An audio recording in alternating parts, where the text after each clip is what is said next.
പാലത്തിന് മുകളിലാണ് ഇപ്പോൾ നിൽക്കുന്നത്. സൈനിക വാഹനം 2 തവണ പാലത്തിന് മുകളിലൂടെ കടന്നുപോയിരിക്കുന്നു. ഇതാ ഇപ്പോൾ ഈ കണ്ണാടി പുഴയ്ക്ക് മുകളിൽ സൈന്യം നിർമ്മിച്ച നല്ല ഉറപ്പുള്ള പാലമാണ്. നമുക്ക് ആ പാലത്തിൽ നിൽക്കുമ്പോൾ തന്നെ അത് ഫീൽ ചെയ്യും. ഈ പാലം വഴിയാണ് ഇനി അങ്ങോട്ട് ഭാരവാഹനങ്ങൾ കടന്നു പോകുന്നത്.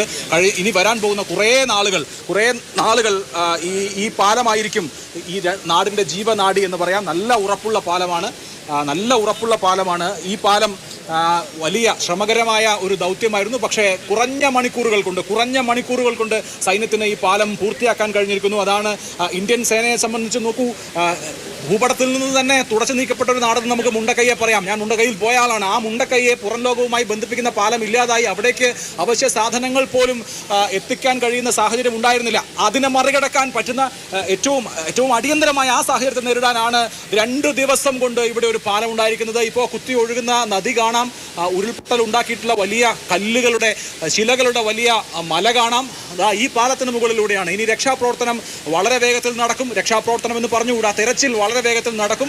അവിടേക്ക് ഭക്ഷ്യസാധനങ്ങൾ എത്തും. ഒറ്റപ്പെട്ടു പോയ ഒരു നാടിനെ വിളക്കി ചേർക്കാൻ കഴിയുന്ന ഒരു പാലം ഇന്ത്യൻ സേനയുടെ കാർമ്മികത്വത്തിൽ ഇവിടെ രൂപീകൃതമായിരിക്കുന്നു. പാലം യാഥാർത്ഥ്യമായിരിക്കുന്നു.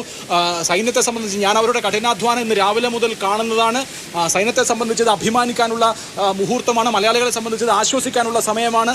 ഇനി തടസ്സങ്ങളില്ലാതെ രക്ഷാപ്രവർത്തനം നടക്കും. തടസ്സങ്ങളില്ലാതെ ഇവിടെ നിന്ന് മൂവ്മെന്റ് ഉണ്ടാവും.